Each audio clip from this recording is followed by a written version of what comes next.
I was working as a forest ranger up here in Anchorage when this happened.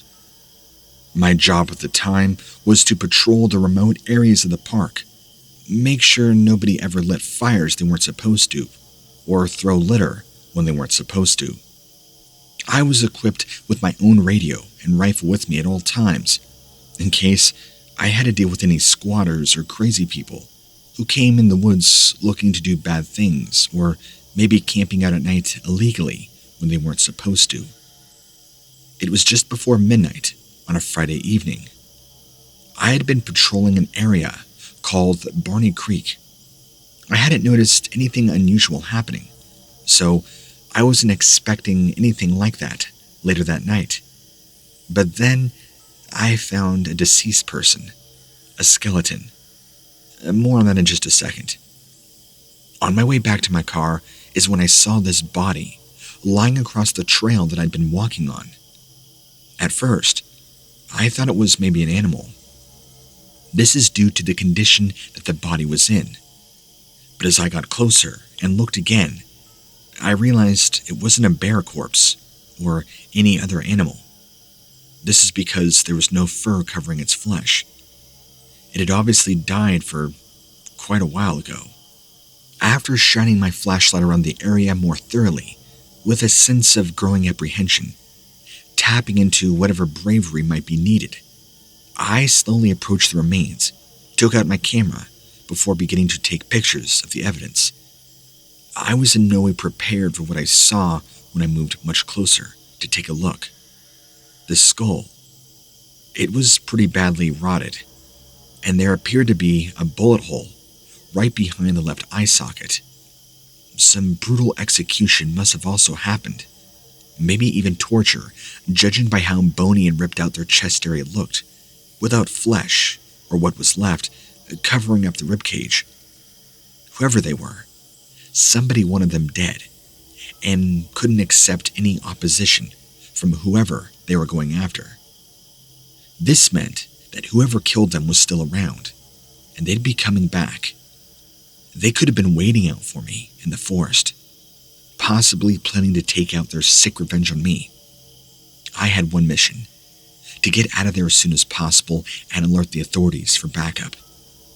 I had to run back as fast as I could, which was hard with how freaked out and terrified I was, still getting lost and occasionally trying to remember. Every time a branch or leaf would brush against me, I just suspected it was something that could kill me now, kind of like a monster's claw reaching up from behind bushes, ready to grab me by the neck and snap it like a twig. My heart raced with so much fear that I swear it was almost going to pop out of my chest without any warning at all. Finally, after what seemed like forever, I managed then to get away, but just collapsed onto the forest floor, completely exhausted. As soon as morning had arrived, I was successful in returning to the area, but the remains were gone. I couldn't tell if somebody had come in and taken them, or maybe some animal decided to bury their body under some dirt or leaves until fully decomposed. In any case, it didn't matter much because no one was going to find out who killed that person. But I realized afterwards, whoever did it might have been looking for me too.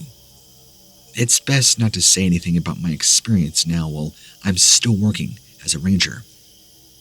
Look, I don't know what happened, but here in Alaska at night, those skeletal remains still haunt me. I have never seen a cadaver in that bad a condition. But all I can say is, why didn't everybody just stay away from this area? Why did this happen? Who was this poor soul that got killed? It definitely looked malicious, like somebody had just left the body there. I mean, that's kind of obvious. Had it been an animal, it would have been eaten on, torn apart. But the body had been there for a while, and there were no signs of any animals even touching it. How strange, almost paranormal, if you will.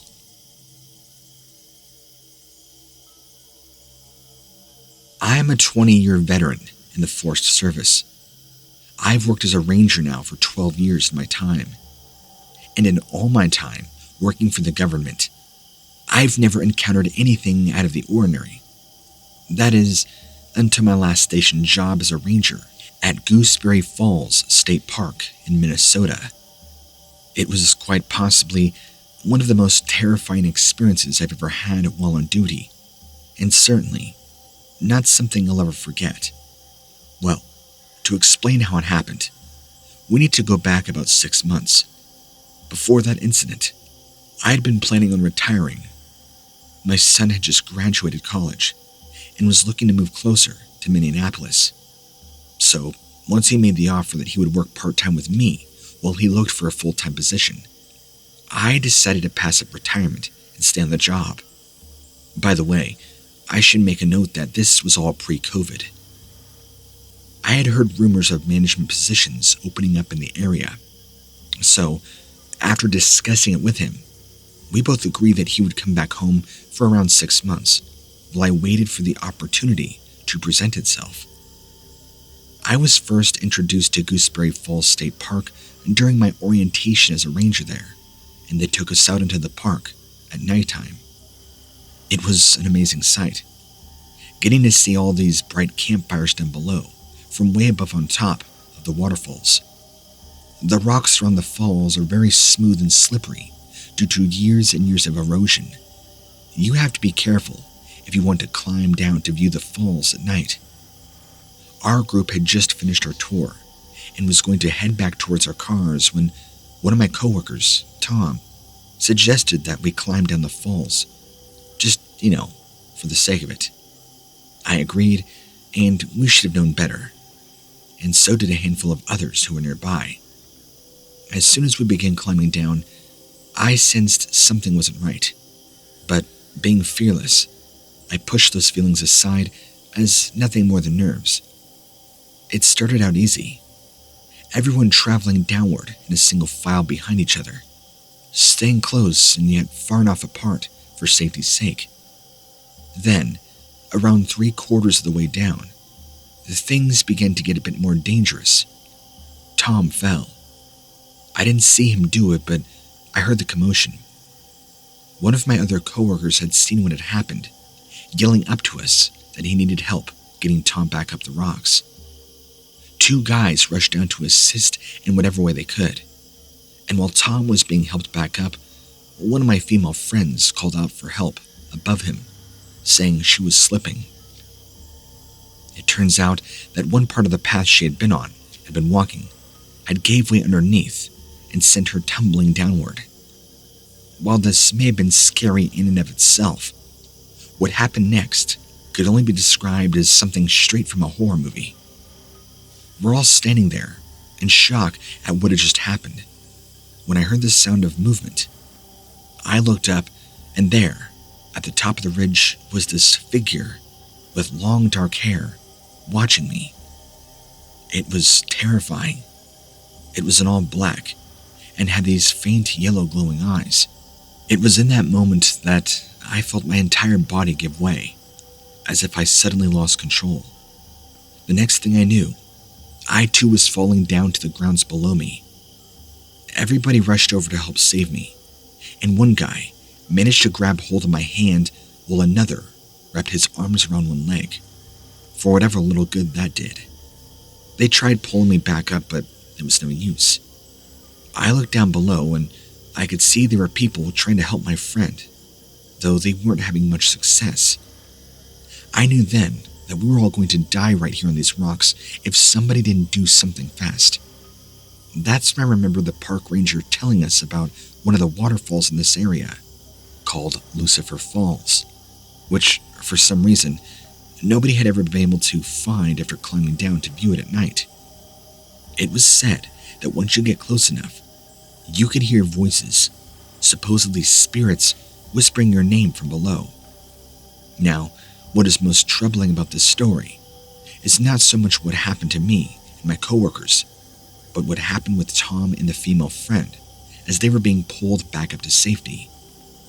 Before either of them can make it out of the water completely, we noticed that their eyes had turned from their normal state into a solid black. It was like at this moment, that my two coworkers realized that they were struggling with weren't actually Tom or the girl. I'll never forget hearing one of them scream as he pointed downwards towards whatever our friends had become. The other one, just before Tom and his girlfriend can pull themselves completely up onto the rocks, let go with both hands, jumping back down into the water below to avoid capture. We watched him swim off in the opposite direction, but by this time, there was nothing we could do to save him. We never did find out what happened to any of them after that day. I can only assume they were captured and are now being used for some sort of test subjects, for whatever their reasons may be. Just looking at my own hands now, I can still see the long dark hair growing them, like I saw that day. That's why I'm warning you all not to venture down this path at night. As a matter of fact, it might be best just to stay away from these woods entirely during nighttime hours, like we should have. Whatever it is that inhabits these lands does not seem too keen on having people wandering around here at night. But if you are, be careful, for you may soon find the woods themselves can't tell the difference between friend and foe.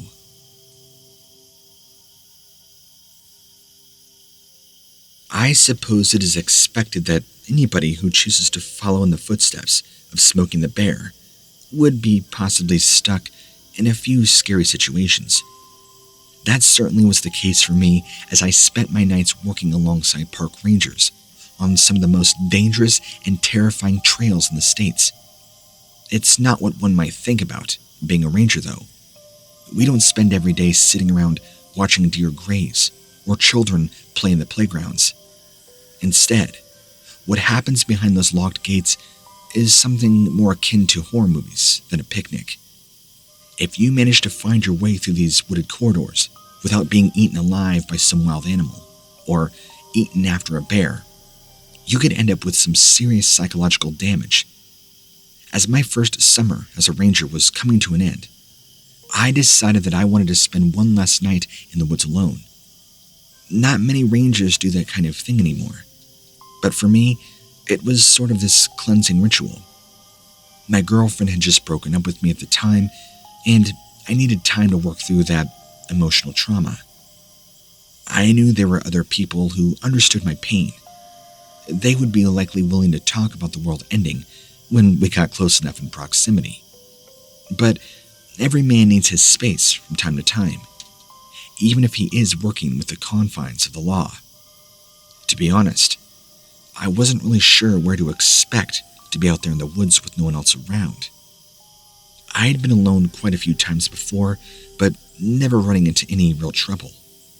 But this time, my mind was racing through the worst-case scenarios, and it almost felt like fate that I would get caught up in some kind of adventure by myself. Either I was going to find somebody who could relate to all my situation, or perhaps even fall for them as they helped me through it all. Anyway, I made it to the trailhead, eventually, and began hiking down towards it to my favorite spot at Lake Oroville State Park. The entire park is beautiful, located not far from Sacramento. But until you are actually standing deep within its borders, you can't truly grasp its beauty. I loved watching the weather roll in over the water, feeling the cold air as it rushed past my face and into my lungs, waking me up from a lazy afternoon nap. I felt at peace with myself every time I visited this spot, but not so much that other people bothered me. That's why this was almost certainly going to be a good night. I had just crossed over one of the small bridges leading across the lake when I heard something rustling behind me. More similar to low growls than anything else, really. It sounded like something was stalking towards me, perhaps a bear. The only thing about these sounds that didn't scream bear were its frequency. They were more sporadic than I would have expected. My ears picked up this distinct sound of footsteps, more than once actually, as if somebody were running towards me, directly through the thicket. Not wanting to meet with whatever was out there on my own terms, I scrambled for one of the trees and threw myself up into it to try and hide. Unfortunately, jumping back had cost me more time than I realized, and by the time that I reached around and grabbed hold of a branch, something hit me hard right in the side. It feels like forever before I felt like landing against something soft and squishy. It wasn't exactly warm or inviting, so all of those other feelings must just be an illusion, brought on by adrenaline. It only took a single moment for me to realize what had been happening. That I had been wrapped at the ankles, waist, shoulders, and neck in some kind of netting. I didn't know what exactly it was made out of, but it wasn't rope. It was some sort of binding material. My hands were then completely immobilized by entanglement as well, so there wasn't much I could do other than struggle against my bonds. A dead-end endeavor, if there was ever one. Now, the first thing I noticed when I could finally see again is it was completely dark around me. All light coming from behind with only blackness ahead. 2 dim lights appeared along the walls on either side of me and began approaching slowly as my eyes would now adjust. They were really more like natural animal eyes than any sort of man-made illusions. Even worse, I noticed that the blackness ahead of me wasn't really coming from a lack of light at all.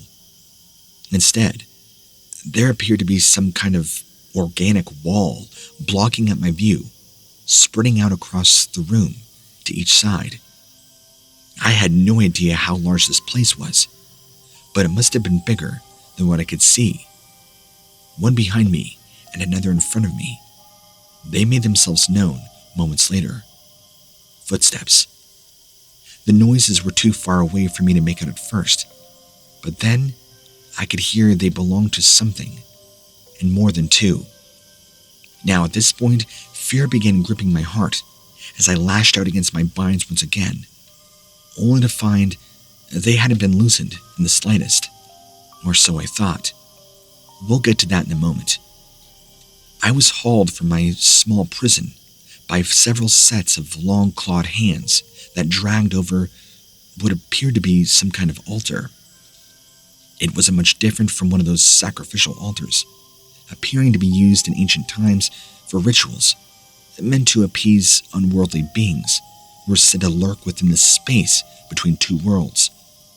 But this one seemed more like a place where people got together for satanic worship or other unholy activities. These beings holding me lured me down onto it and began weaving this sort of flower all around me while chanting something in this ungodly language. I was so terrified, I swear I could have had a heart attack. I couldn't make out all the words, but I had no idea what this thing was or what they were saying. The entire group of these things began chanting in unison as they surrounded me, continued weaving more of this plant material around me. It felt like forever before they finally got to the last one. All I could do was just lay there on my back, completely immobilized by flowers, while these creatures circled around me once and turned their backs towards me. The chants stopped abruptly, and every creature but one turned to leave. The remaining one tossed this mask aside, revealing a set of devilish features underneath it. What I had been dealing with looked like a combination of wild feral human beings and kind of goblinish people. You know what it kind of reminded me of? The trolls or orcs in Lord of the Rings. Humanoid, feral looking, but also not human. That's what they reminded me of. It stood there, shaking its head from side to side, slowly with its arms raised upward as I tried to break free. Now, again, I cannot reiterate how terrifying this was. I had no idea what was going to happen, and I was convinced in that moment I was about to be sacrificed by some sort of under-cave dwelling creatures. I was so scared beyond belief. Then, this thing pulled its arm down, after shaking its head and walked away. Completely immobilized, I tried my best to get out of my entrapment, and I believe it was the massive amounts of adrenaline exploding through my entire being that allowed me to break free. As I did, though, I could hear these things coming back, and I knew I had to escape as quick as I could. Once fully free, I started to run for it, escaping in just a matter of time, feeling my way out of this black organic labyrinth. I don't know if I was in a cave or what this was, but as I reflect back on these memories, I had so much flooding through my mind, I feel like I kind of blacked out. I don't really know if I remember much after that, but I do distinctly remember collapsing on the ground and being found later on. I know, that's probably very anticlimactic, but when the human body endures that kind of trauma, stress, it does things to the brain that aren't exactly normal. Anyway, I was treated at the hospital, ultimately taken back to the station, and sent home. I didn't actually believe what I had experienced at first. I thought it was some crude nightmare or horrible hallucination, but it wasn't until later that I realized it must have been something that really happened, because I actually had binding marks around my ankles, my thighs, my waist, and my wrists. Those bindings were on tight, and I must have wiggled free enough that I loosened them. Like I said, whatever the bindings were this crude rope vine material. I've never seen it before in my life. None of them really believed me, though, when I actually got a chance to describe what happened. They thought I was either making it up or just had a bad nightmare. As you can probably bet, this incident has been difficult for me. At any rate, this is my story, and I hope you can get enjoyment from a real-life traumatic event. I don't care if you believe me, and if you choose to read this, which, by the way, you have permission to, I don't care if your readers believe me. I know there's something out there that lives underneath the ground, something that isn't quite human.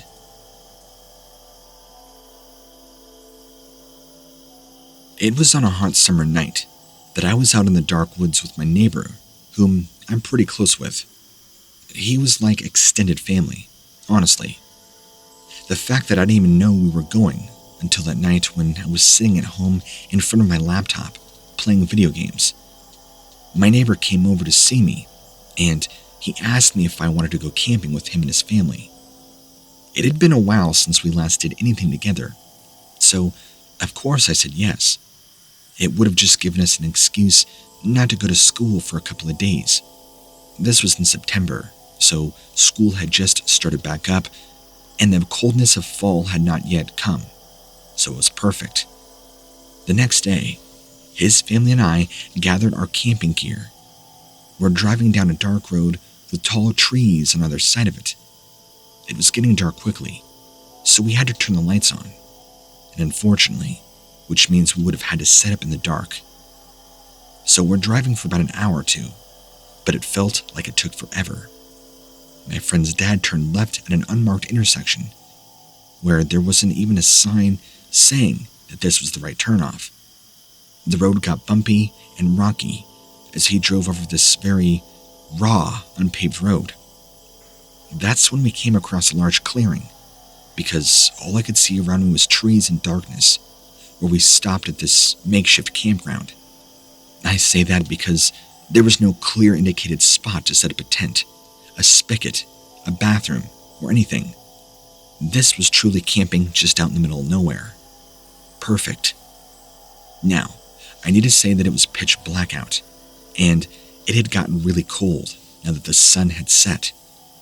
We were also higher up in elevation, so we got everything set up quickly and decided we would huddle up in the tent together that my friend's father had set up for us. But I just had this feeling lingering within me that we weren't alone. Now, my brain was playing tricks on me, so I decided to step out and get some fresh air. It was eerily quiet until I heard this screaming noise. My heart began pounding fast, as if it knew what was coming. Then we heard a rustling noise in the bushes, more screaming from the woods. I was so scared that my friend told me to come back into the tent now. Not only could we all hear the noises, but then, as I got back in the tent and we shined our light, we could see something moving outside the tent. This shape. My friend's dad got a flashlight, shining it too at this object. That's when this thing began screaming and thrashing. Now we're all yelling, freaking out because we can see the shape of this thing more. It looked like an animal, but all we could see was this large shape, and it was terrifying looking. From the silhouette, it looked like an upright, deformed reindeer or something, and it had long claws. Were we being pranked? I wasn't even sure. It screamed again in our direction, and we just prayed for it to leave. It walked around our tent, and we all kept our flashlights shining at it through the tent material, only revealing its silhouette. But one thing I noticed is it never came closer to the tent. It's like it was pissed that we set up camp here in its area. I get it. This probably sounds like some sort of amateur creepypasta, but tell that to my family, my friend's family, and me, who have to deal with the memory of this thing. We stopped hearing it, almost literally, after we all pretty much urinated all over our sleeping bags out of terror. Surprisingly, none of us had any weapons on us. Somehow we all forgot. We got lucky that night, but who knows what would have happened if it were to come back, and possibly check out our tent. Now, of course, my friend's dad regrets that he didn't bring any weapons. He forgot. He normally always carries a pistol. I went home the next day, and we didn't get any sleep that night. What was designed to be a several-day trip turned into a quick overnight terror. I've not been able to go camping since. I don't think I ever will. And I'm also not sure what this thing was or where it came out of. I haven't really sat down to try and research either. I don't really care. I just want to get rid of this memory.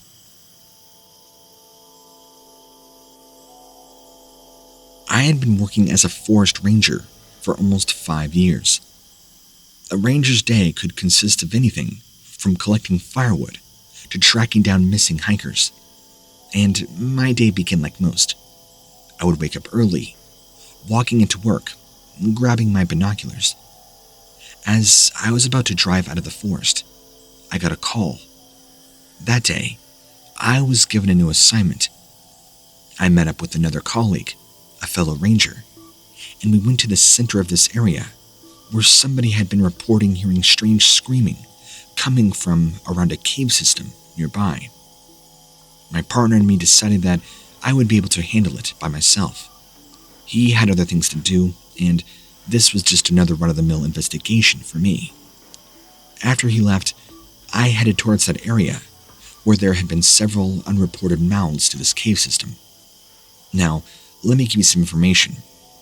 This cave system runs pretty deep, and there are guided tours, but I also know that this cave system is very expansive, and also having a lot of unidentified entrances and holes that can lead deeper into the system. These are also off trail, so myself, I've never actually experienced finding more of these, although I know hikers have reported finding many, and even leaving makeshift markers to let other hikers know this was an entrance. Parts of the ground here are also dangerous, meaning if you step on the wrong part, the ground below you could collapse, falling into a tunnel. So I had to be very careful about how I approached this entire search. The good news is, I wasn't hearing any screaming, so that could be good or bad news. The bad news meaning the hiker or whoever was stuck there could have been deceased or what. But the good news being that maybe the hiker had gotten themselves out. Anyway, my heart was pounding just by the sheer adrenaline of it. I didn't know why, but something told me to run. It was this feeling in the pit of my gut. As soon as I got there, right around the cavern system, the wind picked up, and everything seemed colder than it already was. A gust. Now, I could have begun my investigation in the main entrance, but as I was planning, I heard the scream. It sounded like a person, but they were maybe a couple 100 feet away, north. So I marched through the trees, looking, following the source of the screaming, yelling out, "Can you hear me? Can you respond?" And the screaming ceased. I followed along the rock wall and found this crude hole in the ground, maybe no larger than 5 feet. It was right by a rotted tree stump with only one branch on it. This, I knew, probably went down into one of the cave systems. This, by the way, was probably no more than 200 feet away from the main entrance. After crouching down, I was able to slide down at a 45-degree angle into this cave system, landing in a small chamber that I think connected to the others. I always carry a flashlight with me, so I took it out and turned it on. As soon as I did that, the caves plunged into darkness as my battery instantly died. That's when I heard a loud crash. I turned around, or I should say, turned to meet the noise, and my flashlight popped back on. There, like out of some sort of sick Stephen King novel, was this grotesque figure, large black eyes covering its entire body, stretching its arms out and moving toward me. And terrified, I wanted to turn and run, but didn't have time, as there was another one of these beings coming from the opposite side of the cave, approaching. I turned as fast as I could and fled up the 45-degree incline about the cave. Just as I was turning to climb up, I could hear a third one approaching from directly behind me. Now I had one coming from my left, my right, and behind me. This one, as I turned and looked, was larger than the other two. Completely terrified out of my mind, and the sounds of screaming were now apparent, coming deeper in the cavern. I don't know if it was an injured hiker, or if these things were making the noise, luring anybody into this tiny crevice, this chamber into the earth. Like I said, the opening to this cavern wasn't large, but I never in a million years would have expected to find things like this. This was horror movie status. I didn't tell anybody else about what I found, and kept it to myself. After climbing out of that hole, I ran, and I ran, and I ran some more. Getting back to the station later on, I didn't say a word. I knew the other rangers wouldn't believe me. Would I tell them that I found a cave full of half arachnids, half creatures? I mean, they'd probably think I was crazy. Now, I've kept this secret for a while, but how long can I keep it from the rest of the world? Will my story ever be told to other people, or should I just stay quiet about what had happened? Let me just apologize and say, I'm sorry for the formatting of this story. I'm a terrible writer, and I am not a storyteller, so I'd apologize in advance. But these creatures that I saw were unlike anything I've ever seen. They really reminded me if you crossed a tarantula with a human. I mean, these were gross. They made this hissing, clicking noise too. I know it sounds phony through email, but it's really hard for me to convey emotion properly, at least through written communication. With all the information coming out anymore about missing hikers and seeing strange figures and shapes in the woods, and all the other bizarre happenings of 2020, I figured, hey, maybe now is an okay time to be open about my experiences, and hopefully not experience backlash.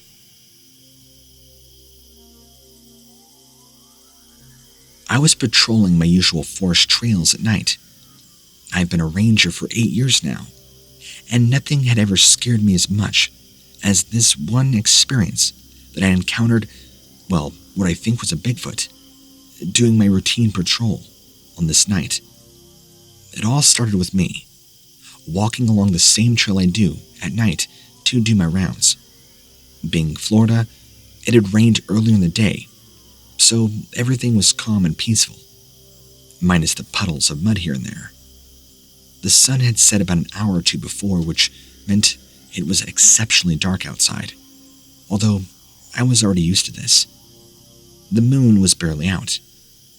I saw a few other rangers patrolling with me, but they had passed by, and somewhere out of nowhere, maybe about 30 minutes later, I was walking along the dirt trail when I noticed something appeared in front of me. A dark, large figure coming from the right side of the path and then crossing in front of me as it headed off into some thick brush off to my left. Palmettos, actually. This is directly where I patrol, meaning there should most definitely not be anything even remotely close to resembling whatever this thing was. Its speed is what surprised me and took me off guard, considering it didn't even give me enough time to turn around and see what it looked like.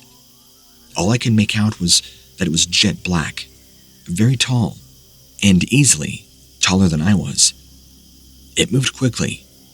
I didn't even have time to react until after it had already gone into the bushes, disappearing as quickly as it had appeared, deep in the palmettos. My heart sunk, and I felt an odd sensation. It was this incredible feeling of fear. All I can think about is how much more dangerous it had just made my job that night. If there was some large animal out here that moved fast, was taller than I and larger than I, that actually crossed paths with me like it did, what else might be lurking out here? Would it cross paths with me again? Was this thing actually looking for me? As I thought about it more, I considered the fact that if something was after me, then maybe whatever it was might be prepared to attack. Although I wasn't going to back down without a fight. I began getting angry. Maybe it was my mind playing tricks on me. But I was a few hours away from my shift ending and talking myself into returning to the station, telling myself that if I did, I would be safe. If this thing is out there, it's just as much looking for me as it is anybody else. So now more than ever, getting to my ranger station was my only priority. I didn't really know what it was or what to think about it, but there was only one way to find out, and that was by continuing my patrol. Now I stood still for a moment, debating with myself on whether or not I should continue, remembering all the times going back home early had made me feel like a failure. Although I had never encountered anything like this before, it didn't mean there was nothing out there. It only means that whatever it was hadn't bothered me yet.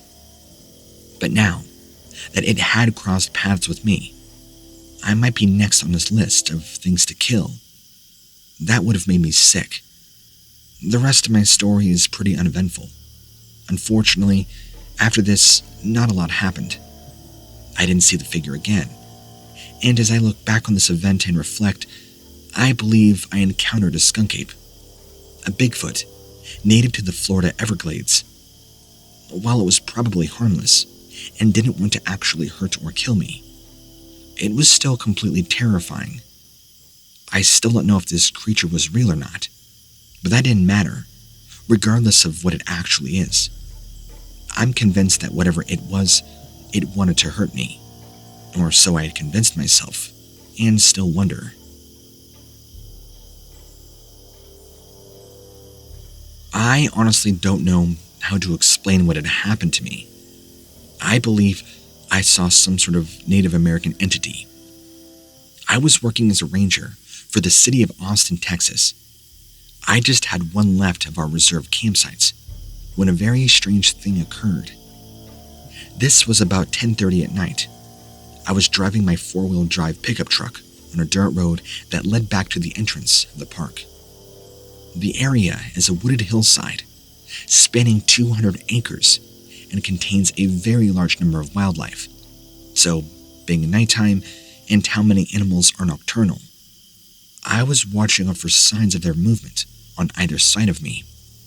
It was quiet, and I was the only one around. I had been following the road closely when I got this strong sensation. The road, everything around it, dense woods.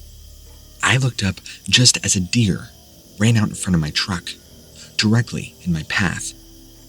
It was something like 40 yards ahead of me, When I saw it, I reacted immediately by pulling onto the shoulder, slamming my brakes. The deer now was only about 10 feet away from my truck when I swerved and it vanished. As soon as it went out of sight, the feeling that had told me to look up subsided. Everything went back to normal. There were no other cars on the road. Of course, being just mine, I sat in place, trying to collect my bearings. My heart was beating fast and I had a headache, and I couldn't explain these feelings. What on earth? So something brought my attention to the hillside, right where the deer had come from. And that's when I saw movement, about 50 yards into the brush. It wasn't clear. I got out of my truck to inspect and walked up to the spot where I thought I had seen the movement through the tree line. The woods were pretty thick, but about 20 feet into them, there was a small opening and trees with lower branches and ones that were not as wide or tall.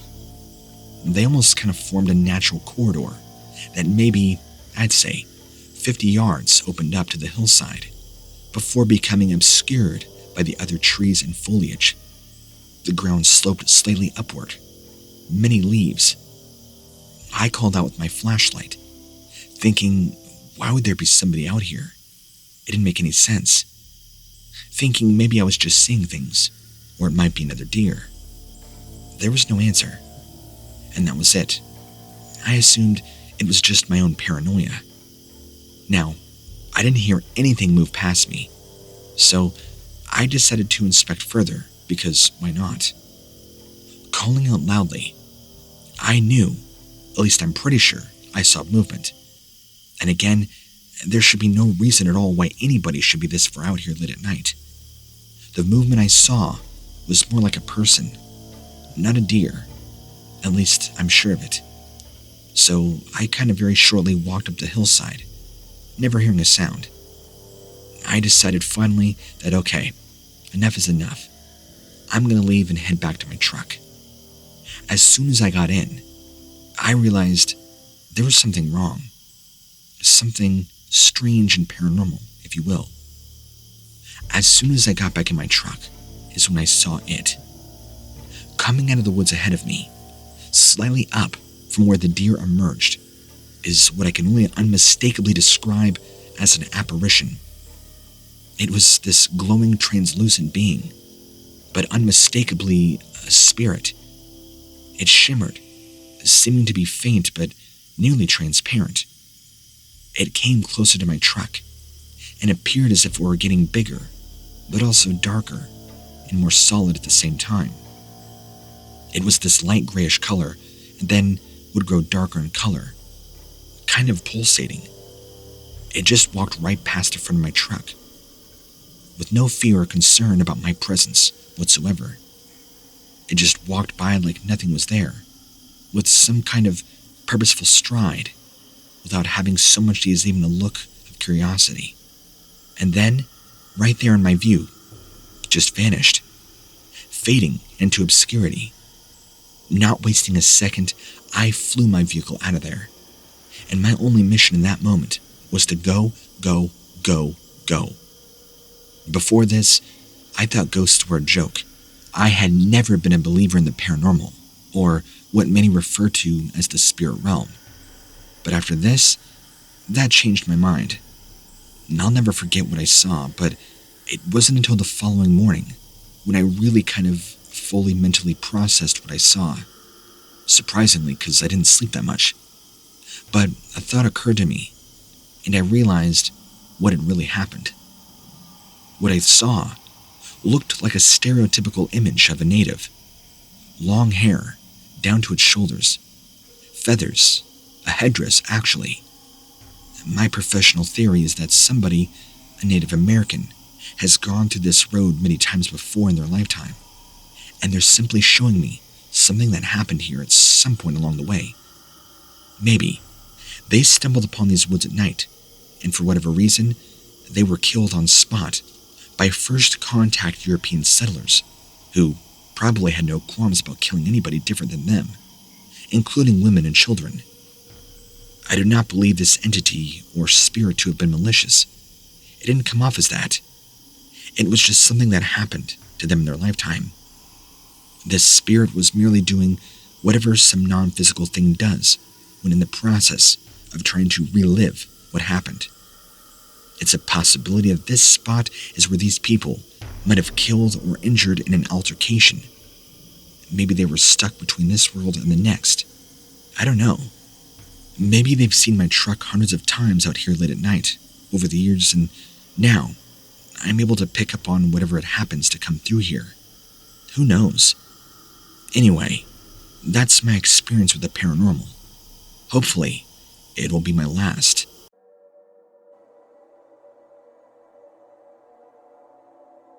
Okay, so this is a long story, so I'll try and get it as easy as I can. When I was around 14 years old, my family, which is my mom, dad, 2 brothers, and 2 sisters, traveled into the north side of Apex Park in South Australia. It's a huge park, tennis court, and nature reserve sort of thing behind it, with a river running into a little lake there, to visit some extended family for lunch. At this age, I struggled heavily with depression, so I enjoyed wandering off with my headphones and to explore and get lost in my imagination. I had walked along the little boardwalk that gets you across the river and into the nature part of the park area. It was a long dirt crossroad with huge dead trees in the middle, surrounded by scrub. I was wandering down the track, listening to music, when a tall, well-dressed man in a blue shirt stepped out, completely clean, mind you, from where the swampy marsh was. I stopped and took my headphones out to tell him he scared me, and he apologized before smiling and walking the other way.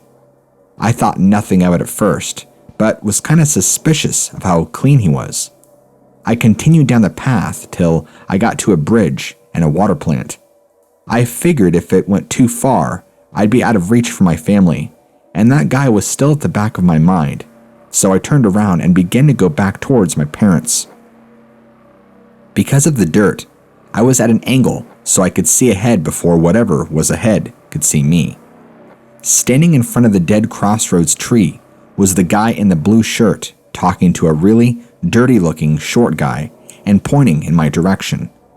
Alarm bells went off in my mind, so I hid behind a tree and watched the guy wander down a trail next to the one I just went down, looking around in the bushes and stuff.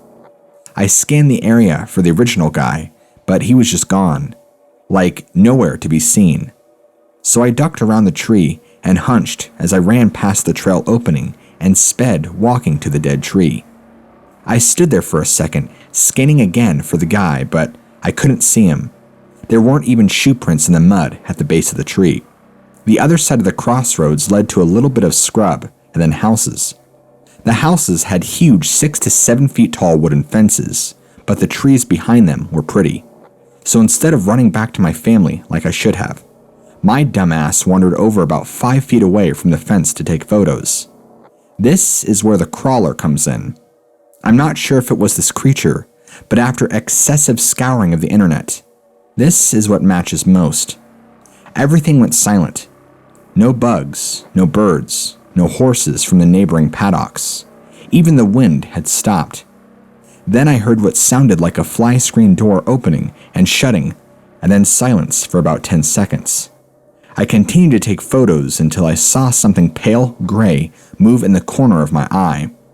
I turned to watch huge hands with long, skinny fingers fold over the fence slowly. The head of a hairless, bone-skinny, tall-as-hell creature peek over to look at me. It only peeked over about half its head, but I didn't look like it had a nose, and its eyes were a huge glowing white-yellow color. It stared at me as I stood there frozen for what felt like forever, but in reality was probably only 5 or 10 seconds before its head snapped to the side. I turned my head to see what it was looking at, and the original guy was about 4 feet away from me. I turned and sped, walked toward the tree, temporarily glancing down at my phone for 3 seconds before looking up to see him charging toward me, not running, but obviously striding in an effort to catch up with me.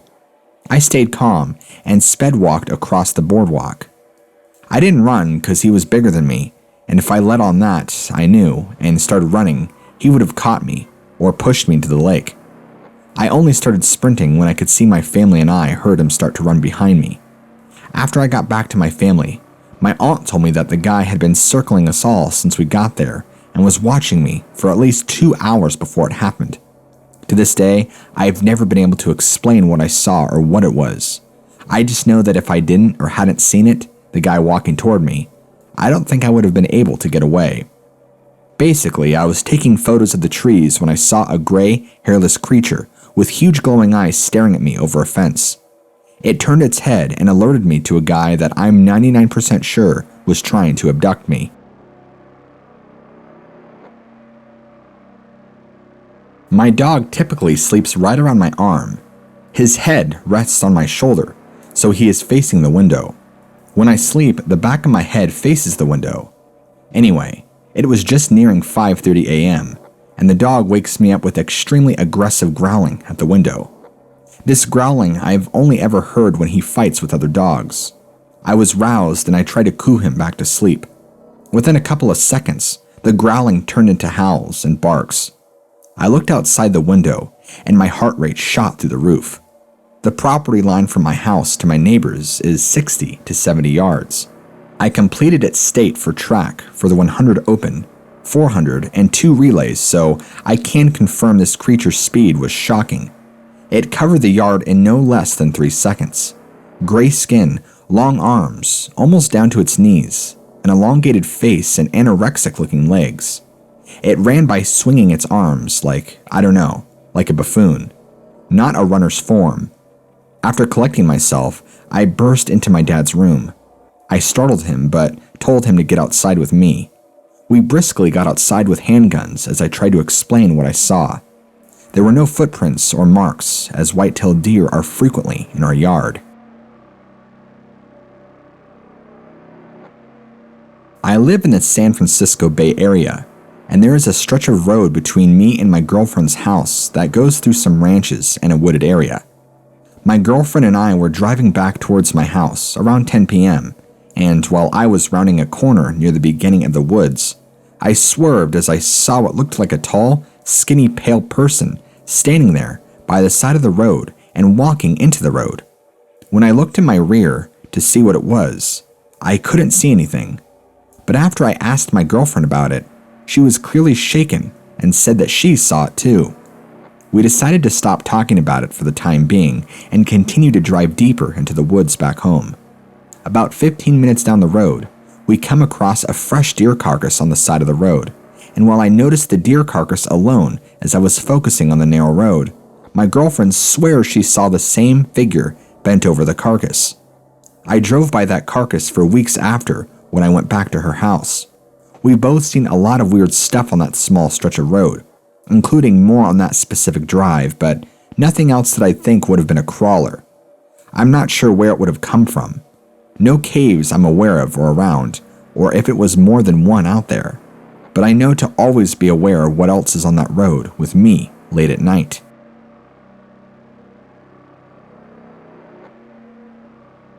This happened a couple years ago.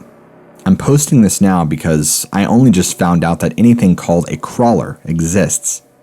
I'm skeptical of most things, but when recounting these events, I usually refer to it as my Bigfoot story because it was always the closest thing that came to mind. Anyway, this was a couple years ago in southern Indiana near Evansville. It was 2 a.m, and my friend and I decided to go for a joyride.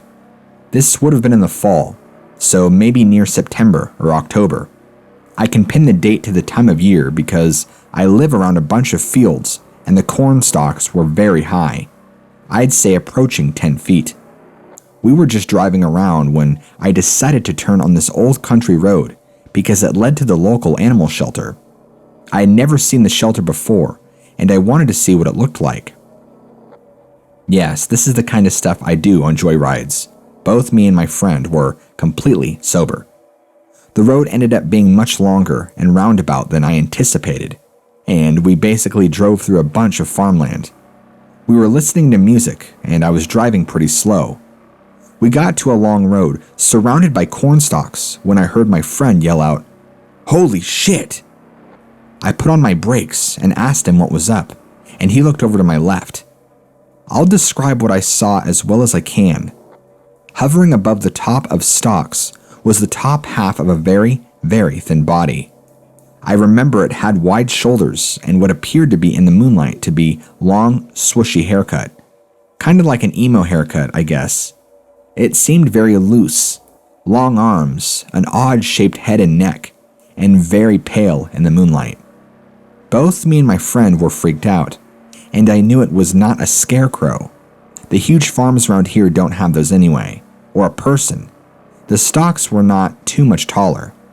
Like I said, I always called it a Bigfoot, but I did not see any hair on this thing, except a swoopy mass on its head. I don't know if this is a good indicator of a crawler, but I saw some areas near me on the map and had to post about what I saw.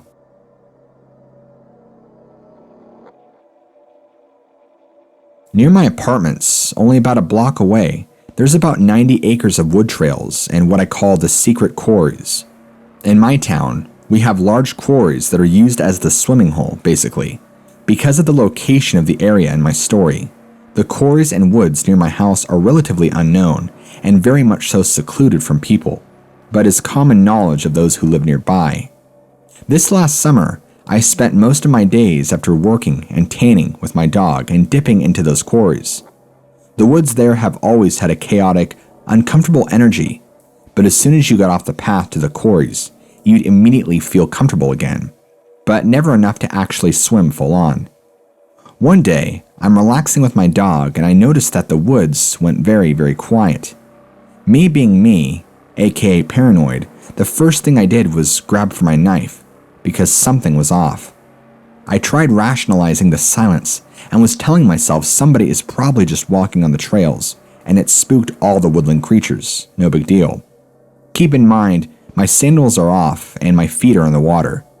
My dog hadn't reacted yet, and I figured I would be okay. The way the quarries are set up is that where it's comfortable and convenient for people to sit, you can see the whole quarry itself. The trails go around the entire quarry, so occasionally you can see people walking through the other side. To the left of where you sit, there's a pile of blackish, grayish rocks that sit roughly about 6 feet high. My eyes had started scanning the woods since the silence had started, and I had reached the rock pile. In the pile, I saw something crouched behind it, watching myself and my dog. It had to have been as tall, if not taller, than the rock pile, and was leaving super close, almost to camouflage itself. Its head was large and round, its face flat, almost like an owl's, and its entire body was an off-white, almost gray color.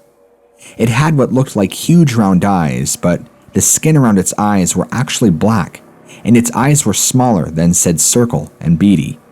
Its arms, which were the only thing I could see other than its head, were very, very long. You'll find out why, and thin, and its hands were just huge and clawed. I couldn't see a nose, but its mouth was just a long slit. At that point, when I spotted it, my dog also perked up and was on high alert, stiff body, ears up, looking straight at the thing, so I knew I wasn't tripping. I did my best when I spotted it to give it to the side eye and not make it too obvious that I knew it was there. I slowly, in a controlled kind of way, started slipping my sandals on, and once they were on, I stood up to leave. As soon as I did this, the little alien thing gets on all fours and starts galloping down the trail like a dog would, where the trail around the quarries meets the main path. I said no, and started running, knife in hand, and I got past the mouth of the trail, and all of a sudden, my dog launches herself at something behind me. She's pretty protective, so I wasn't shocked, but holy hell, was I just trying to get away. I yelled her name, but I refused to turn around and look at the thing, so I pulled on the leash until she left it alone, and we both sprinted the rest of the way out of the woods until we hit the street. I'm not sure what it was. Maybe a weird cave animal, which would explain the paleness, but the general token I've given it is alien thing. I think it would very much so would have killed me had it got the chance, but I almost am convinced it was just curious and wanted to see what we were.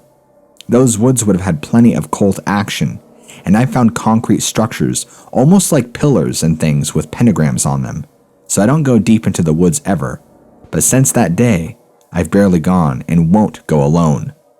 Oh, and for clarity, the rock pile was on the trail surrounding the quarries towards the right half of the quarry, so it was in front of and across from me.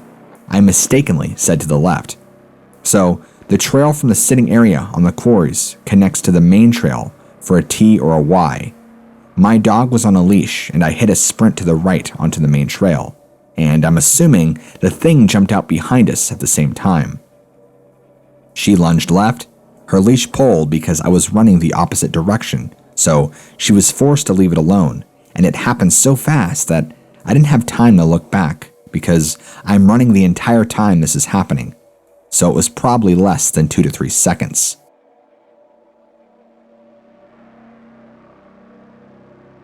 Okay, so I'm 15. I know a bit young to be credible, but I have seen some things. I lived most of my life to the age of 14 in Michigan. I lived in the St. Joe area, if anyone is familiar with that area. Anyway, my grandparents lived in the northern areas of Michigan, and we would regularly drive the 4 to 5 hour drive and go visit them either on the way to our lake house, which was a little farther north, or just to see them. They lived in the middle of nowhere, 25 minutes to town sort of thing. Both of their neighbors were a mile in each direction, and their property is huge. They live in a small trailer in the middle of the property, and they have 2 pastures to each side of the property, and in the back they had miles of trails that would take you through the woods. My grandfather usually used this for hunting. I was hitting golf balls from the front of our house into the pasture. I hit all my balls and went to go collect them in the pasture. I opened the gate and shut it behind me so none of the dogs could get through, and I walked around picking up balls. A couple of them went farther than normal, so I had to walk back behind the pasture area and into the wooded area. As I was walking, I could hear leaves being crushed, but they were like a little off from my steps. I kept hearing this weird noise come from behind me, kind of like a watery sound, I guess. It was like someone just got out of the shower and they were dripping wet. But this noise kept stopping and starting, so I just thought it was the wind blowing water out of the trees. I found my last ball and turned around to start walking back, and I saw something tallish move behind a tree. I could tell it was taller than me, but didn't really know what it was. Being from Michigan, we've got our fair share of scary animals that would love to bite into your meaty flesh, but this was definitely not a wolf and could not have been a bear. I would have smelt it. So I kind of stood there frozen, just looking at the tree and bushes the thing was near. After a while, the thing started to creep out. It crawled out on its hands and legs. First, I saw its long skinny arms, which followed by its head. It looked up and around and finally looked at me. It crawled the rest of the way out, and I could see the thing whole. It had skinny arms like it hadn't eaten in a while. Dark-looking skin that had a shine to it like it was slimy. Its body was just a mass of flesh. It didn't look to have a stomach or chest. It was just kind of twisted up and misformed. Its legs were just as long and messed up looking as its arms, and both of the thing's feet and hands were elongated. Not massively or anything, but you could tell it was longer than your average foot or hand. Its head was the part I have a really hard time pinpointing down. It had eyes, no hair, and a long mouth that just wouldn't open. The nose was just 2 holes, and it had a very long, exaggerated chin, but it kind of looked normal in a way. It stared at me, and without opening its mouth, it made the sounds I had been hearing, which seemed to be made by its nose, and the holes flared. It started to walk around. Not at me, but just around where it was. Then it stood up on 2 legs. It was probably about 6.5 feet tall, but the appearance made it look a lot scarier. The thing moved its neck even in an unnatural way, and then looked at me. It was maybe 25 yards away, way too close for comfort, but I was not about to move and have this creature charge at me. All of a sudden, it just bolts right at me. I opened my eyes wide and just prepare, but it ran right by me and through the woods. I turned around and sure enough, it just kept running. Sometimes on all 4s, sometimes on 2 legs. Its run both was unnatural. Its body contorted and just looked so off. I ran out of the pasture and shut the gate behind me again. I didn't tell my grandparents right away, but a couple of months later, I did. This was in the summer of 2018. I didn't tell them till about fall of the same year. My grandfather pulled me aside after I told him and asked me what it looked like exactly. I told him, and he said I've seen it before out on the trails. He didn't say any more, just for me to not be worried. I haven't really told anyone, but my family and close friends about this. But I guess that has changed now. This really messed me up for a while. The scary thing is too, I've seen it after. Several times actually, in different places. Never at my home, but anywhere up north, even at a lake cabin an hour away from my grandparents. This one was by far the scariest though. I know it is not a skinwalker. Nah, at least it shouldn't be. I don't know, but does anyone have any possible explanation? Please help me figure this out.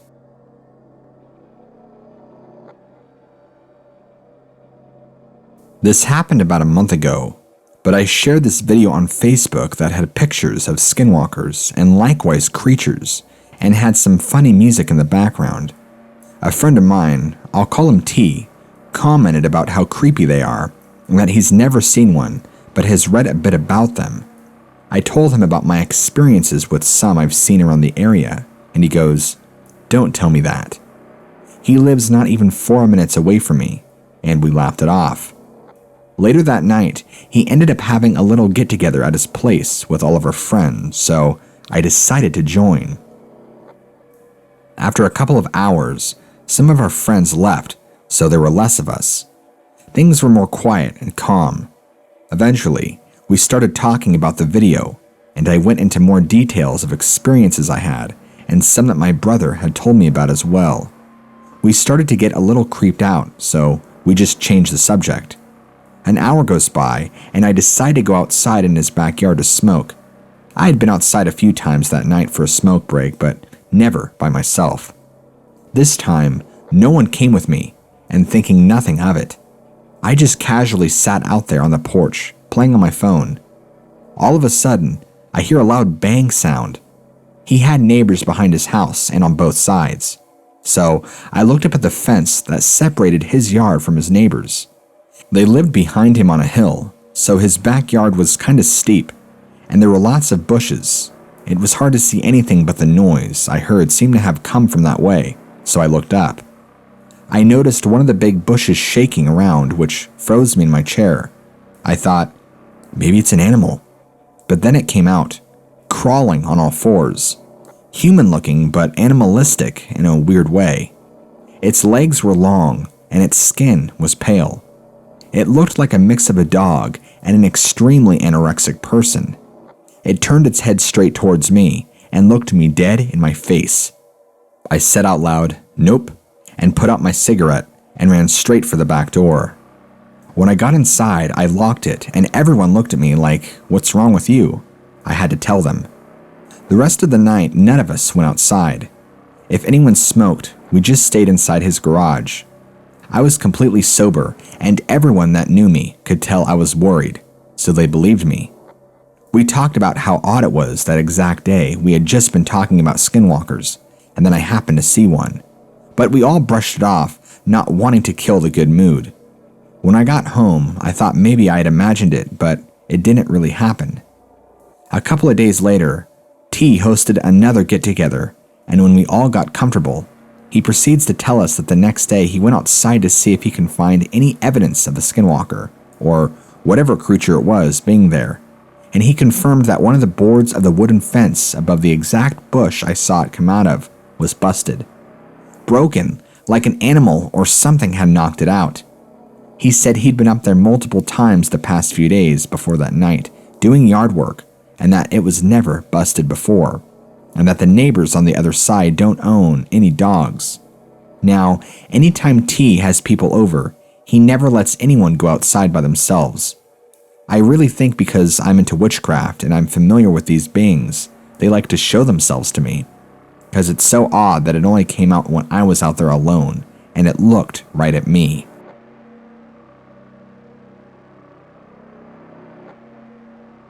I've recently decided to move from my sister's home, and I was telling my older brother about a few sightings that me and my sisters have been having over the last year or so.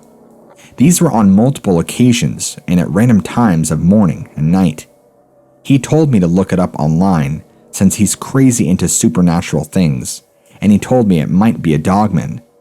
I don't know what that is exactly, but these posts I've seen here are more accurately describing the creature we've been seeing, and I decided to tell you about my own similar experiences.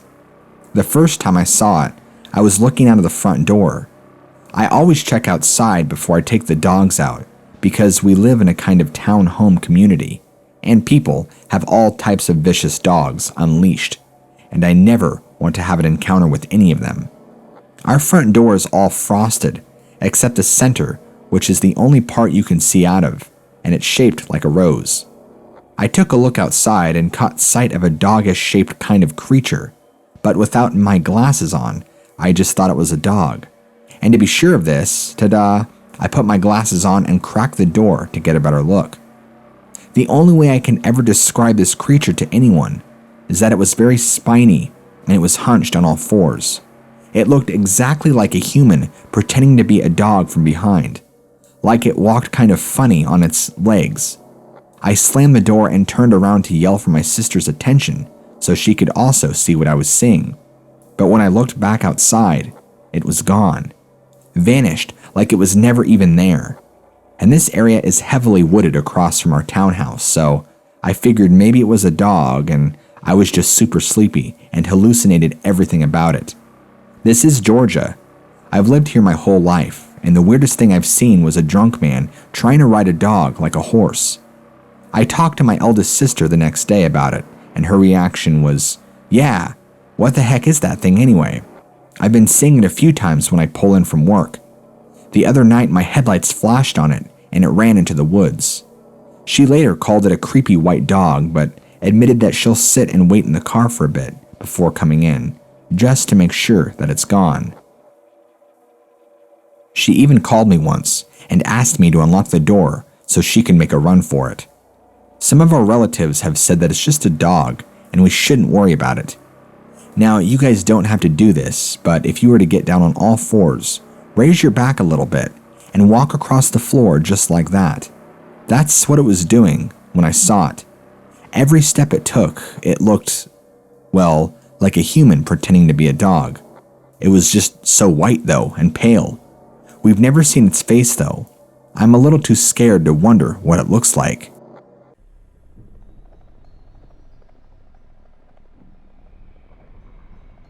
In July of 2008, I believe it was the 30th, me and my buddy drove to Manitoba in order to pick up some medicines for an upcoming suite.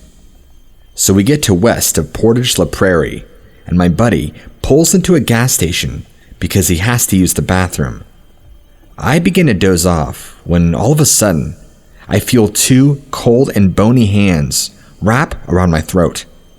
The smell of decay fills my nostrils and makes my eyes water.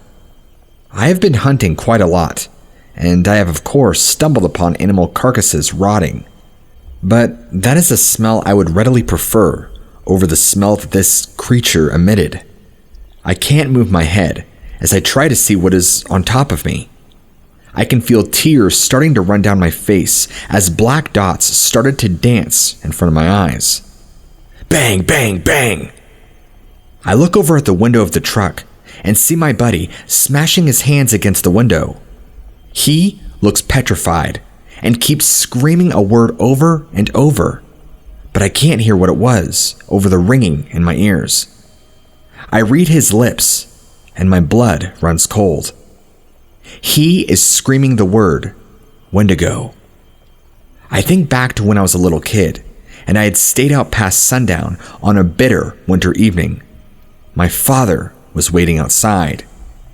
He was scared, yet stern, and the look on his face said everything.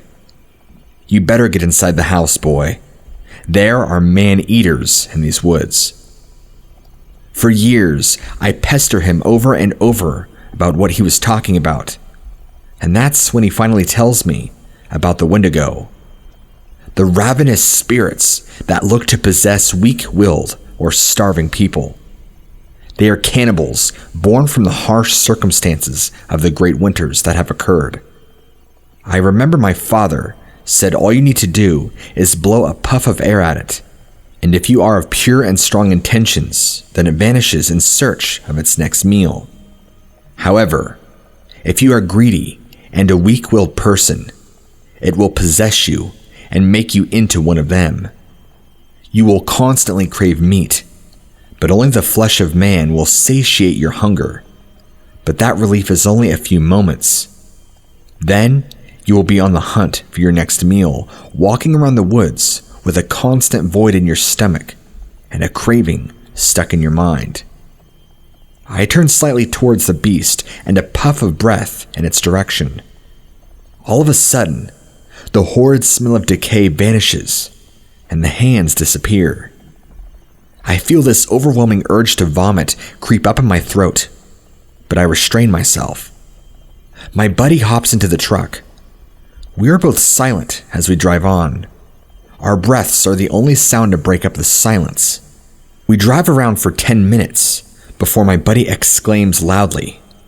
He slams on the brakes and screeches to a halt and almost collides with the car in front of us.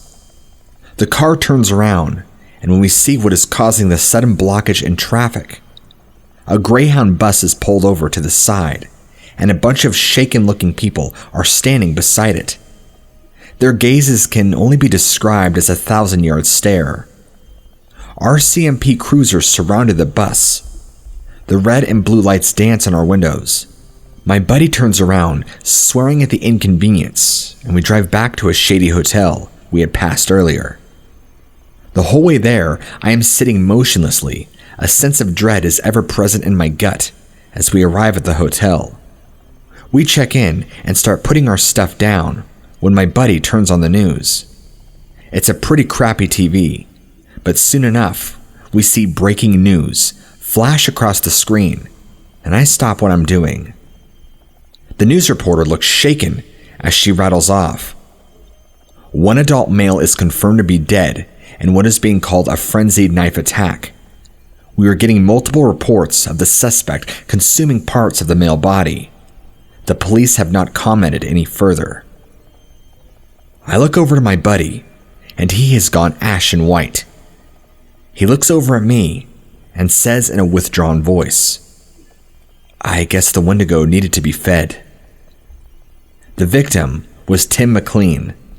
He was brutally murdered on Greyhound Bus 1170 by a man named Vince Lee, who was diagnosed as a paranoid schizophrenic. He told investigators that God told him to kill Tim. Tim McLean was sleeping as Vince stabbed him and was awoken to a crazed Vince standing over him, holding a hunting knife. Tim was stabbed over 60 times and then dismembered. Vince consumed parts of his head and actually stuffed chunks of Tim into his pockets. Want to know the best part? Vince Lee was released with a new name and no criminal record. He was diagnosed as a paranoid schizophrenic and was excused from his actions. So all of the Americans that complain about your justice system, be thankful that they at least give out appropriate sentences for individuals like these. To this day, I wonder if Tim could see the crazed Wendigo staring back at him as he looked into his killer's eyes, begging for mercy.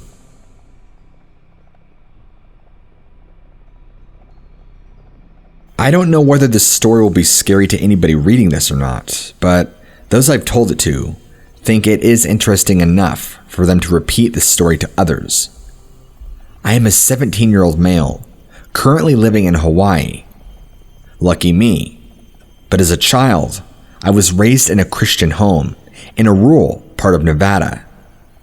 For as long as I can remember, I have had a fascination for the unexplained and paranormal. Unlike my Christian family, I do not believe in anything that I cannot see myself. Thus, up until recently, I only thought of the supernatural as a very ancient superstition, nothing to be afraid of or be concerned about. But, like anyone else, I like a good ghost story. Some of the horrific stories that my friends would tell me would keep me up at night. Not in fear, but in curiosity. I would always wonder what the meaning behind the phantom's actions would be, or even if there would be any reason behind it at all. If a shadowy figure stood across from you down the hall, what would he be trying to accomplish? Scare you and feed off of your fear? Call out to you to help it pass over? Or is it doing it for no reason at all? This is what I was interested in, not so much of the terror aspect of it. On my free time, I would usually, and still do, watch YouTube videos about the paranormal, namely by Darkness Prevails. My parents, being Christian, were greatly concerned about this interest and afraid that I would invite something into our house or lives. I didn't believe that. Thus, I continued my routine. About 4 years ago, when I still lived in my Nevada home, my 10-year-old sister, who we'll call Sarah for the sake of the story, was scared and asked if she could sleep in my bed with me. This was nothing out of the usual. Sarah was still afraid of the dark, and she believed that if she slept with me, nothing would happen, or if something did happen, she'd feel less crazy because I'd be there to witness it. Like the older brother I am, I allowed her to sleep with me. Sometime later, we got into an argument about something that I don't remember. I ended up feeling guilty and apologized about the fight. But Sarah decided to sleep in her room to spite me. I saw her leave, and the way my bed was positioned, I couldn't see her after she had stepped out of my room.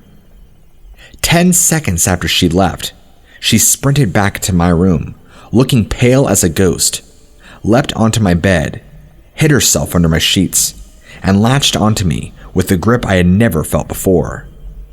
She began crying, but it wasn't her normal cry. It sounded like there was a force behind her cry, as if she wanted to cry as loud and as long as she could, but couldn't get out of fear of being heard by someone or something. And her breathing, it was rapid, shallow, irregular, as if she was suffocating or drowning and reaching for air. I asked her what was wrong, but she never answered. I thought somebody was in the house, so I wanted to get up and check. I moved only an inch before she held me even tighter and cried, "Don't go. Please don't do it." I laid back down and tried to explain, but she talked over me and repeated this about 10 more times before I assured her that I'll stay here until she calms down. After about 15 minutes, Sarah was calm enough to talk, but now she was shaking. I asked if she felt alright to explain what had happened. Through tears, she explained the horror to me. When she had stepped out of my room, she saw someone standing in the room directly in front of her. The room was my older brother's, who had moved out 7 years prior.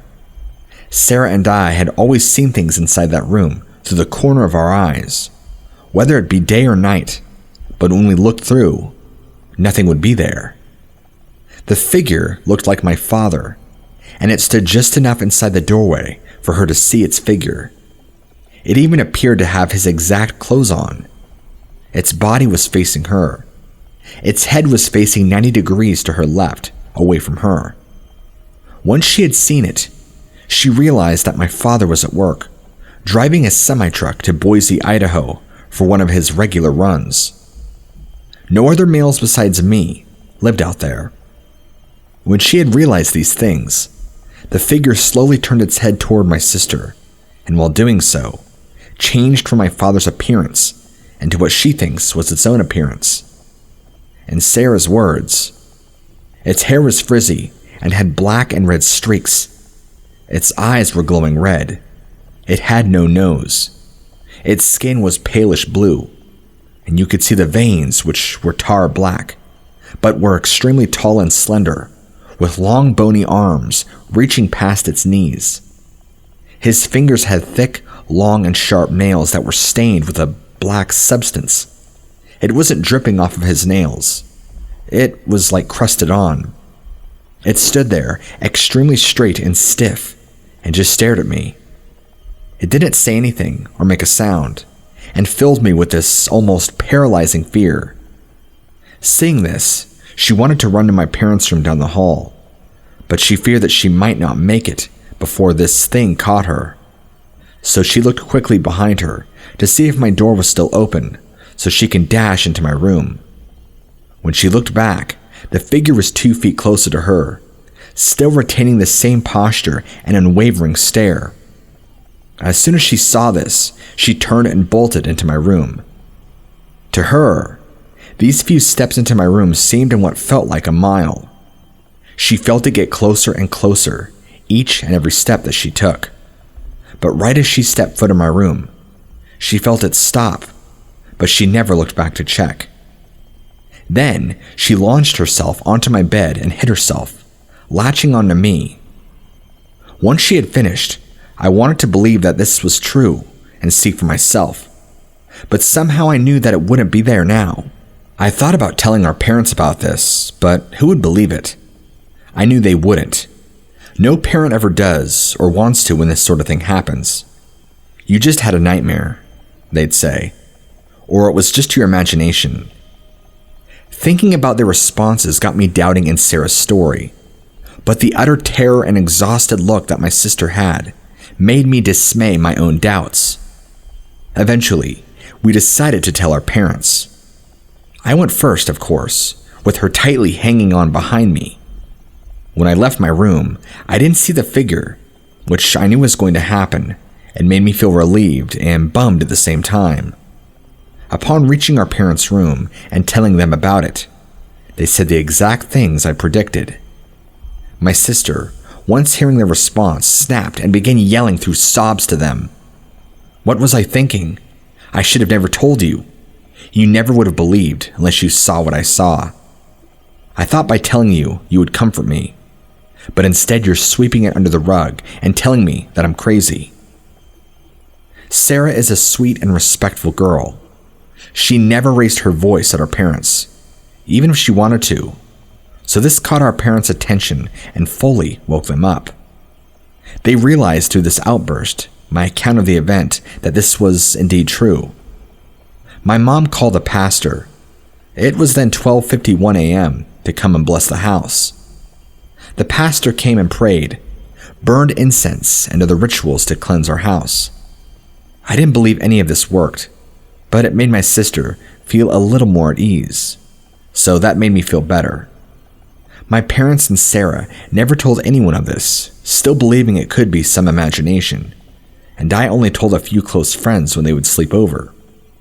Fortunately, we moved 2 years later to Hawaii, leaving that thing behind.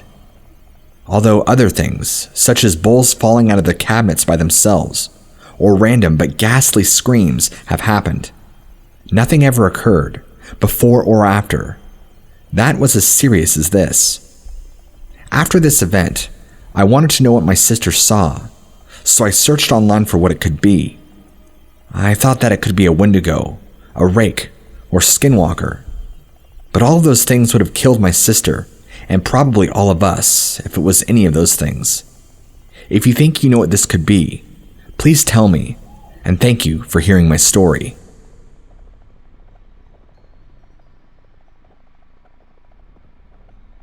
This story takes place back in the summer of 2014, and is one of the most frightening and invigorating experiences of my life.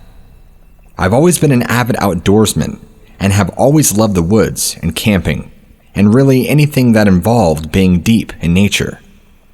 During this particular summer, I was thrilled to have met a coworker whom loved the outdoors as much as I did. He was half Native American and half white, so I took to him, calling him White Bear. He didn't mind and even embraced the name. It wasn't too long after meeting him that he invited me to go camping on his family's land one weekend, and I was exuberant. This parcel of land was over 5,000 acres and had been owned by his Cherokee family for a few generations. It had a couple of square miles of nothing but woods and swamp that teemed with game, such as wild boar, black bear, and white-tailed deer. I met up with him at his house, and before departing for the woods, we took an inventory of what we had. His 12 gauge, my Welsh longbow, a few hatchets and a bowie knife, along with a tent and some food and water. We had plans to track and maybe hunt some game early the following morning. When we arrived at his family's land, we parked my car and hiked a mile or two into the woods. It was beautiful and lush. The forest was loud with birds and smaller animals chirping and whatnot. Eventually, we found what seemed to be the perfect spot for setting up a campsite. White Bear set up with his shotgun to see if he could bag a squirrel or something for our dinner, while I dug a fire pit. A few minutes after digging into the ground with my knife, I stopped a minute to catch my breath and wipe the sweat off my face when I noticed the forest had gone silent. Having been an experienced woodsman, I knew that when birds stop singing, it's a usual sign that there is a predator nearby. Without hesitation, I grabbed my longbow and put my bowie knife in its sheath on my hip. I waited as quietly as possible and surveyed my surroundings meticulously. The sun was going down at this point, and White Bear had been gone a while, and I thought it best to go looking for him. I was certain he hadn't gone far, but I wanted to make sure that he was back at camp before dark. It wasn't long before I found one of his tracks in the mud and began following his trail. I came around this curve in the woods where I couldn't see around the bend due to the fact that it was too dense with brush. As I rounded the thicket, I began calling my friend, but received no verbal response. I had been calling him for about 30 seconds or so when the bushes in front of me started rustling, like something big was attempting to pass through them. I called out to White Bear thinking it was him, but with no response. I raised my bow with a 3-bladed arrow already notched and drew it back, ready to loose. Eventually, White Bear's head popped out and he looked at me with a startled look on his face. "Don't shoot," he said loudly. I was relieved that it was him and asked him why he didn't respond to me. He said there were deer signs in the area and he didn't want to scare them away. We made our way back to camp just as the sun set and started to cook some beans and talked about past camping and hunting experiences that we had had. He and I both had a lot of stories to share, since we both already had seen a lifetime of adventure, it seemed. As the night went on, White Bear started telling me some of his family's stories of demonic creatures in the woods that took on the form of wolves and deer, and I was fascinated by the such. I had never heard of the Wendigo, or any cryptid really besides Bigfoot. After a while, my eyes grew heavy, and I decided it was time for bed. White Bear, however, insisted on staying up and keeping watch. I remember thinking he was a bit paranoid, but still did not mind the notion of it, and even said I would take a turn on watch in a few hours. I fell asleep with the peaceful sound of crickets and various birds and other insects playing a symphony all around the woods. It was around 3 a.m. that I awoke to White Bear shaking me. Dazed and feeling like I just awoke from a coma, I was having a hard time realizing what he was trying to tell me. In a whisper tone, he said something I'll never forget in verbatim. "Dude, something is pissed off." I attempted to comprehend what he was saying, but was still out of it. I finally woke up fully when I heard a sniffling noise just outside of our tent. Whatever it was sniffing the air around the ground, one after the other, repeatedly. From its snorts, I could tell it was something big. At the very least, it was the size of a black bear. Just 10 seconds after I was awoken, it started going ballistic. It stomped loudly like an agitated horse as it trumped around camp, now snorting loudly. Its snorts were wet, like that of an animal that had a cold. We sat there listening to it as it circled our tent until it stopped just 4 feet beside the back of our tent. The animal seemed to stand still. White Bear and I looked at each other with the same look to get ready because we thought about it and was about to charge us. White Bear pumped a round into his shotgun, and I grabbed my bowie knife, and we sat there waiting for what felt like a cursed hour. I was pumped with adrenaline and excitement, but also a deep sense of dread, like this would be the last fight of my life, After about a minute of silence, I made the choice to yell out, and I mustered every bit of bravado I had in me, and it was barbarian-like. White Bear joined in, and we carried on the yells and shouts for a few seconds, and then stopped. We heard the animal turn away and start running through the thicket, screeching at the top of its lungs. What made this eerie is that it sounded like nothing we had ever heard. I still remember it very distinctly to this day. It sounded bird-like, but also very guttural, like what you'd hear from a bear. During that moment, my brain was thinking I was listening to a raptor from Jurassic Park. That's honestly the best way I can describe it.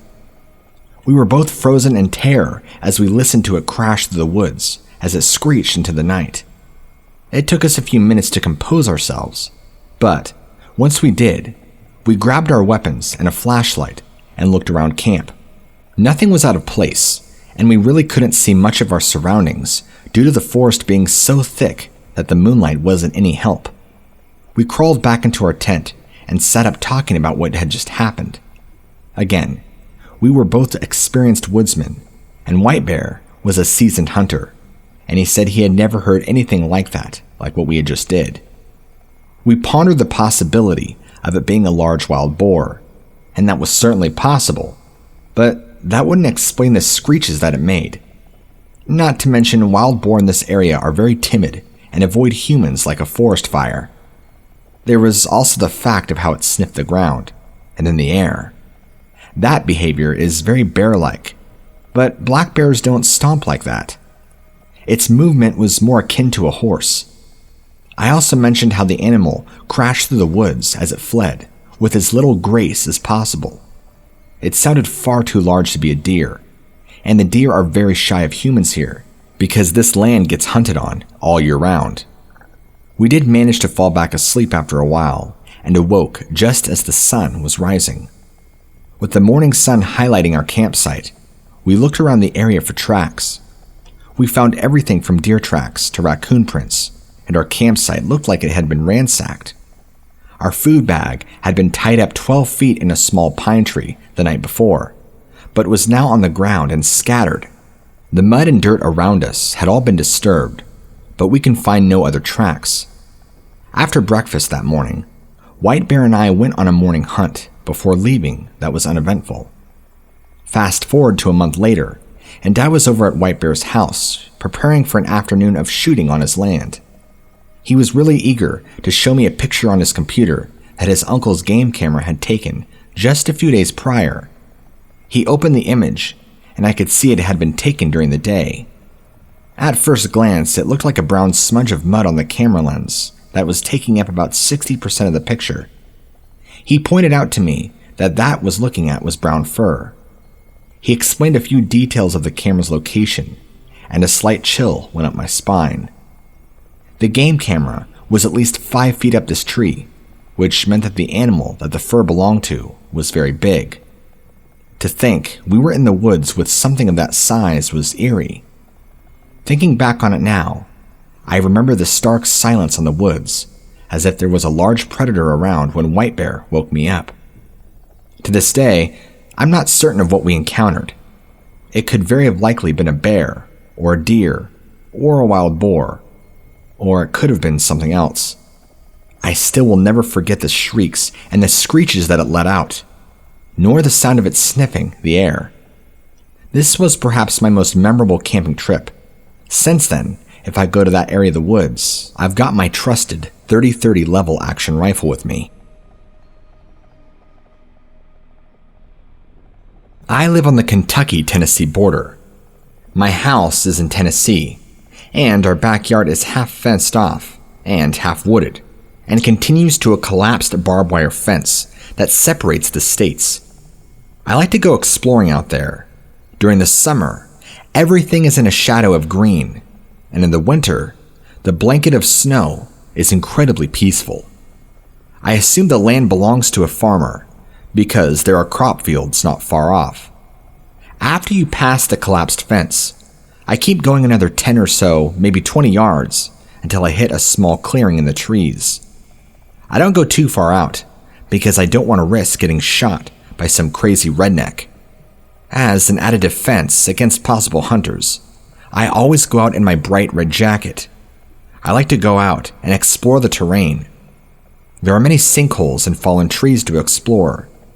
Sometimes I'll find bones and feathers that I use in my art. One winter, I went out past a small clearing, something I'd never done before. I was in unfamiliar territory. Thinking back, I don't know why I went out further. Curiosity, maybe. But after, I left the clearing and went into the thick woods. Again, I immediately felt uneasy. But I had chalked it up to being in a new place and the higher risk of getting caught trespassing. I decided to put in an earbud to calm my nerves. I had a playlist specifically made for wandering in the woods. After a few steps in, I noticed that the bright white snow was a light gray now.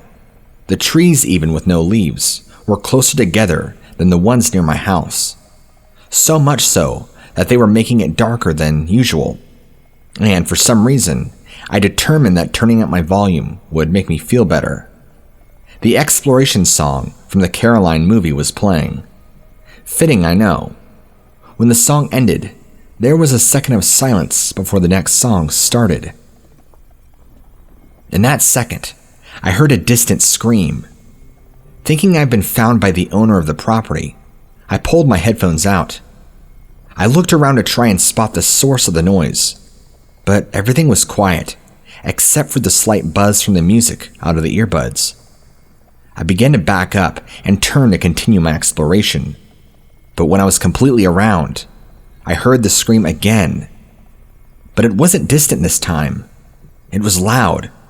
It sounded like a mixture of a man and a beast, hollering in pain, right behind my head. I whipped my body around and leapt back, but there was no ground, and I fell into one of the deep gullies. I saw a dark blur as I fell, and then I blacked out. When I awoke, I was being dragged across the snow. The back of my head felt warm and wet. Everything was moving in and out of focus. I moved my gaze towards my feet. Someone dressed in all black was pulling me by my ankles. But something was off. It appeared to be wearing antlers, but they were unnaturally large. I let out a groan, and the black blur turned its head to me. It was wearing a deer skull for a mask. My head hurt too much to understand what this person was doing. All I knew was that somebody was dragging me somewhere, and that I was hurt, and I had to get away. That's when I started looking around, and noticed that something was off about this person's knees. They were bent back like an animal's, not like a human's. Things were becoming more focused now, and I could make out the vertebrae sticking out of its back. This thing was skinny with its hip bones protruding out, and small tufts of hair. I could tell it was tall. Taller than 6 feet. 7 maybe. Maybe even taller. When I regained all my senses, I only needed a second to make the connection. I had listened to plenty of scary stories to know what this creature was.